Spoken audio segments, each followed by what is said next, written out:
I'm excited about today's part of the story. We're moving into the second quadrant. And in the second quadrant, our job is to continue to look for problems and solutions, but to also keep track of things that get repeated over and over and over again, which is why I started to point out to you the times at the beginning of each chapter. We're going to start today with 3:10 p.m. And I want you to think about some other things that have been repeated over and over and over again. And at the end of today's video, you are going to either send me an email or send me a class dojo, Mrs. Hernandez or I, of course, about something that you think is being repeated over and over and over again in this book. All right? 3:10 p.m. or in this section of the book. 3:10 p.m. Within 20 minutes, Tomas and Chase's father had parked the rigs in one of the buildings, loaded their 4x4s with supplies, and were on their way to St. Petersburg. Wow, that's kind of like he just dropped them and ran. That's a lot of pressure to put on Chase, don't you think? Chase spent the next hour setting up the shack and shop. The building was perfect. Concrete floor, steel struts covered by heavy-gauge aluminum panels. Plenty of electrical receptacles to plug into. Water, septic system. The only problem was the heat. It was like being inside of a barbecue. So that's a simile. A simile is when you compare two things and it has the word like or as in it. So he's comparing the heat inside this building to a barbecue. So that's pretty warm, right? Chase turned up the AC in the fifth wheel and left. It wasn't much better outside, but the light breeze dried the sweat on his face and t-shirt. After they parked, Marco had needed to hurry off and take care of something. He told Chase to find him somewhere on the grounds when he finished. Chase walked over to the nearest building and opened the door, expecting to see a little person. What he found instead was a girl about his age and his height, feeding a giraffe. She was wearing shorts and a t-shirt. Her long black hair was wet and combed straight back as if she'd just stepped out of the shower. "Hi, Dad said you'd be by. My name is Nicole Rossi." Nicole's going to be very important in this story, so you're going to want to pay attention to her and how she grows as a character, just like you're paying attention to Chase and how he grows as a character, and to Chase's dad. And I'm going to ask you at the end of this probably to pick one of the characters and tell me how they changed from the beginning to the end. So start thinking about that. She looked at Chase for a moment, and then she started laughing. "What's so funny?" "The look on your face. Are you surprised to see a giraffe, or are you surprised that I'm Marco Rossi's daughter?" Chase smiled sort of sheepishly. "Both, I guess. Little people can have regular-sized children. My older sister is little. My older brother is big. Huge, in fact. He's the defensive tackle for the football team for the Georgia Bulldogs. And if you're wondering why my hair is wet, I just finished swimming laps." "You have a pool?" "Almost everyone in Florida has a pool, or a neighbor who has a pool you can use. If we didn't have free access to pools, we would melt in the summer." The giraffe bent its knobby head down and wrapped a purplish tongue around the carrot Nicole was holding. At that exact same moment, there was a terrifying roar that shook the metal building and reverberated inside Chase's chest and all the way down to his toes. He had never heard or felt anything like that in his whole life. "Nothing to be afraid of. That's just Simba, one of our lions. He's in a cage." "You have lions in here?" "A bunch of them." "What is this place?" "Winter quarters for the Rossi Brothers Circus. My dad didn't tell you?" "Winter quarters?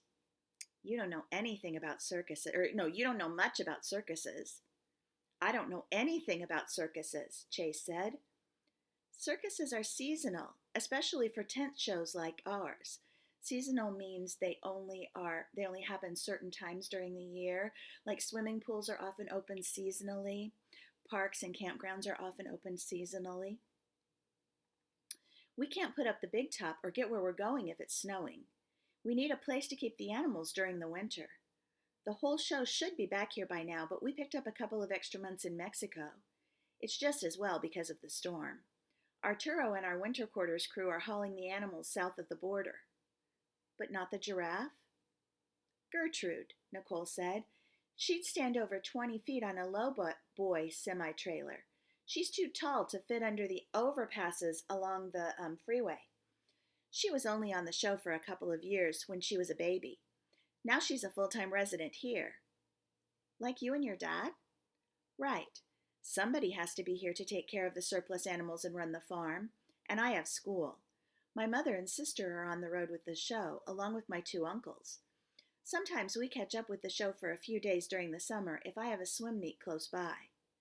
So you compete? Nicole shrugged. I can tread water. That's also a saying. She's saying, I can tread water, which means I can keep myself afloat in the water, and I want you to pay attention and see if really that's all she can do. Chase was going to ask if her mother was a little person too, but the question was blown out of his thoughts by another chest-rattling roar. Come on, I'll take you over to meet the pride. 4:12 p.m. Simba was as big as his roar. He rubbed his thick black mane back and forth along the chain link holding area with such force that Chase was afraid the wire was going to snap. Nicole didn't seem the least bit concerned. She put her fingers through the links and scratched Simba under the chin. Simba is 13. He was born the same year I was. That means we're the same age, Chase thought. Why isn't Simba with the show? He mauled our trainer a couple of years ago. Mauled means he attacked and hurt him, like with his claws or his teeth. Chase took a small step backward, which he hoped Nicole hadn't noticed. How badly? It could have been worse. Nicole continued scratching Simba's chin. The trainer could have been killed, and Simba might have been shot. The trainer was in the hospital for 2 weeks. We decided it was time for Simba to retire. But I think he misses the road. What about the trainer? He's back with the show. Getting mauled is no big deal. Unless you're the one getting mauled, Chase said. I suppose that's true, Nicole agreed, but most cat trainers will tell you that getting mauled is not a matter of if, it's a matter of when, and how bad the mauling is going to be. So they're saying if you decide to work with big cats, you're going to get mauled. It's just going to happen. You have to kind of accept that as one of the dangers. Nicole led him outside the building to an attached enclosure with 4 more lions. 3 lionesses and 1 lion. She pointed. You can see the male's just starting to get his mane. He was about half the size of Simba. Will he be in the show someday? Maybe. He was someone's idea of a wonderful pet. The state confiscated him. He was starving when they brought him in. We take in a lot of animals like that. I think there are as many exotic animals in private hands in Florida as there are pools. Exotic animals are animals that you might see in a zoo, but you wouldn't see on a farm, like lions and tigers, that kind of thing. We get the animals back on their feet and give them to rehabilitation facilities or zoos. Sometimes we put them in the show, but not very often. Not all animals are cut out for the circus. Not all people are either. How about you? Nicole laughed. Oh, I think it's a foregone conclusion that I'll be in the circus when I grow up. That is, if there are circuses. They aren't as popular as they used to be. A lot of them have folded. One way or the other, I'll be working with animals. If the circus dies, I'm going to be a marine mammal veterinarian. What about you, Chase Masters? She turned her beautiful brown eyes on him. What are you going to be when you grow up? So eventually we're going to also be reading some articles about circuses and places where they keep aquatic animals and things like that, because there are people who feel really strongly that those things shouldn't exist, and people who feel really strongly that they're doing a good work and that they're helping us understand animals and take better care of them. So sometime this spring we're going to write an opinion paper about that and about what you think. Either side that you want to be on is fine, but remember that you're going to gather reasons for thinking that, okay? So what she's saying is, we don't know if there'll still be circuses when I grow up because people are, they're not as popular as they used to be. Chase had spent a lot of time thinking about what he was going to be when he grew up. Like his father, he was good with his hands. He enjoyed building and fixing things, but he wasn't sure that he wanted to become a contractor or a builder. I'm not sure, he said. Maybe I'll be a lion tamer. Funny.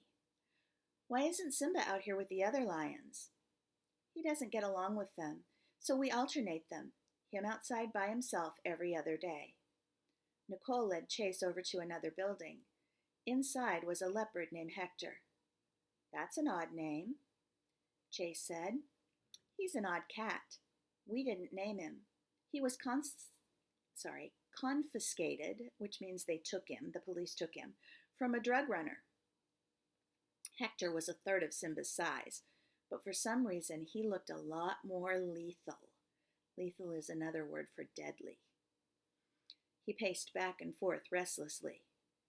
You don't want to get too close to Hector, Nicole said.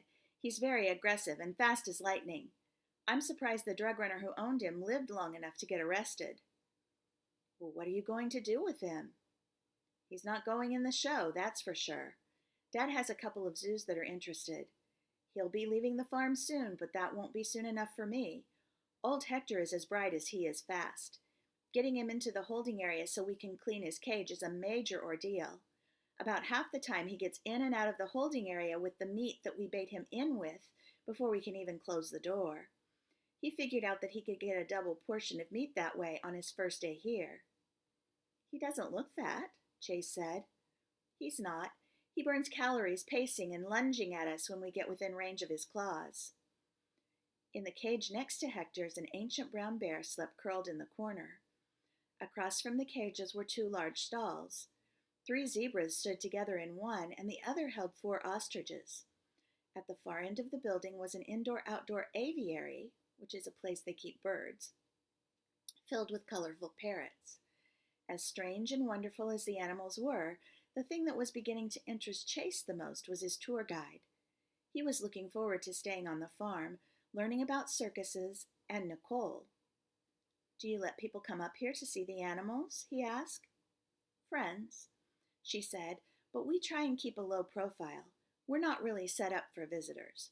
Low profile means they try not to let people notice them too much so that they don't cause any trouble or get in any trouble. That might change with the baby elephant. You have a baby elephant? Almost. What do you mean? Instead of answering, Nicole led him to the only building they hadn't been in, which was by far the largest. The 3 other buildings would have easily all fit inside. This is where we rehearse the acts and train the animals during the winter, and that's the bunkhouse for the roughnecks. The roughnecks are the people who take the big top up and down. Oh, she pointed to a smaller attached building to the right. What's a roughneck? So they're going to tell you. They drive the trucks, put up the big top, set up the rings, cages, apparatus, assist the animal trainers and performers. Without them, there wouldn't be a show. Arturo is a roughneck, but he doesn't live in the bunkhouse. He's been with the circus for nearly 30 years and pretty much runs the farm now. He has a house on the property. The bunkhouse is empty at the moment except for my dad. He's been sleeping down here for a couple of weeks. Why? I'll show you. Nicole opened the door. The building was lit with bright spotlights hanging from the ceiling, shining down on 3 large circus rings. The ring closest to them had a steel cage in the center, which Chase assumed was for the big cats. The middle ring had a huge safety net stretched across it. Hanging above the net was a tight wire and an array of trapeze equipment. Marco Rossi was in the 3rd ring, hosing down an elephant and scrubbing her wrinkled gray skin with a long-handled deck brush. How's it going, Dad? Nicole said. I should have gotten air conditioning in here years ago, he said. It's like a furnace. We could open the doors on either end. Right, and Pet will pull her leg off trying to get outside. Chase noticed the elephant had chains around her left front foot, and her right rear foot. Why is she chained? So she doesn't float to the ceiling, Nicole and Marco said in unison, and then they started laughing. Sorry, Chase, Marco said. It's an old circus joke. We can't help ourselves. On the show, people ask that question 1,000 times a day.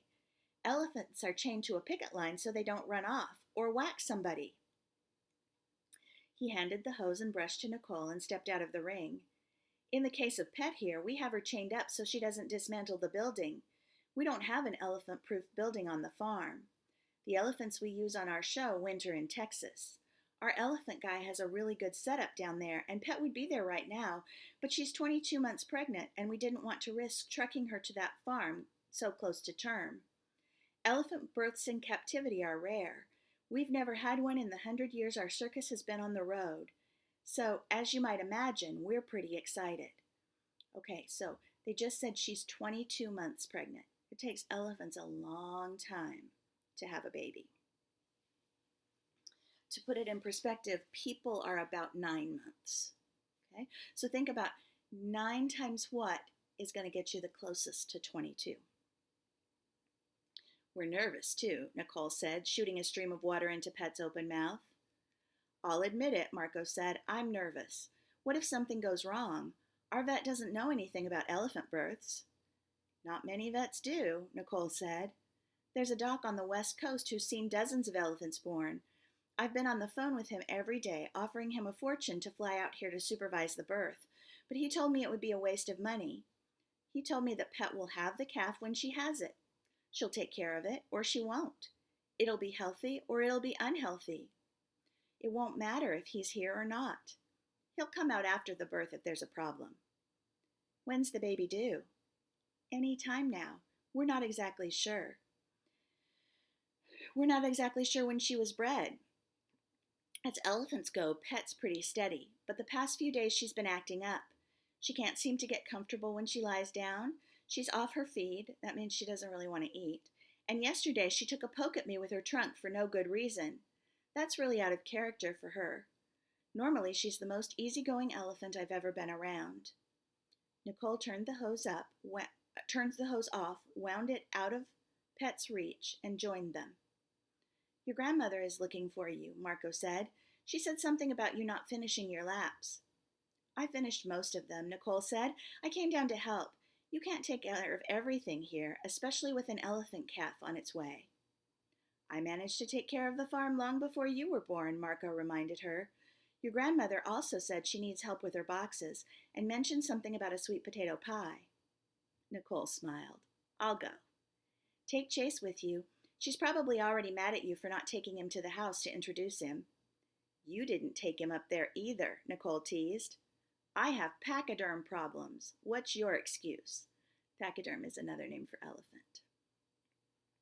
We better go, Nicole said. They left Marco and Pet and started up a long, twisting driveway to a farmhouse overlooking the enclosures and buildings. Are there any other animals on the farm? Chase asked. Aside from Mama Rossi's squirrel monkey Poco, no. Who's Mama Rossi? My grandmother. She's up at the house packing. Where's she going? She thinks the hurricane is going to hit the house. My dad's pretty good at predicting the weather. He says it's going to make landfall south of here, probably around St. Pete. Mama Rossi is rarely wrong, Nicole said. She can see the future, and sometimes even the past. Okay? So you may write or think, it doesn't matter to me, about are there any new characters? Are there any new problems? Is there any new setting, or did you learn something new about the setting? And then I want you to write me a quick sentence in an email or on Class Dojo to either me or Mrs. Hernandez. I want you to write a sentence about what is something that you think has been repeated over and over in this first part of Quadrant 2.